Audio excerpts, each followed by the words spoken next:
Правительство выделило более 4,5 миллиардов рублей на развитие дорожной сети в регионах. Такое распоряжение подписал председатель правительства Михаил Мишустин.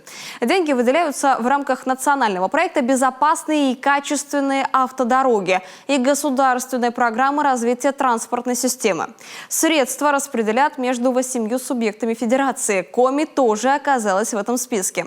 Напомню, 2 неделями ранее вице-премьер правительства Марат Хуснуллин поручил проработать вопрос выделения нашей республике в этом году дополнительного федерального финансирования на строительство автодороги Кабанты-Вис-Малая Пера. Договоренность об этом была достигнута в ходе видеоселекторного совещания с исполняющим обязанности главы Коми.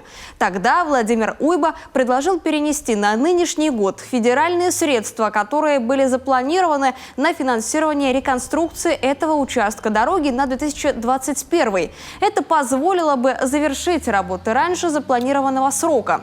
Заместитель председателя правительства Российской Федерации поддержал инициативу.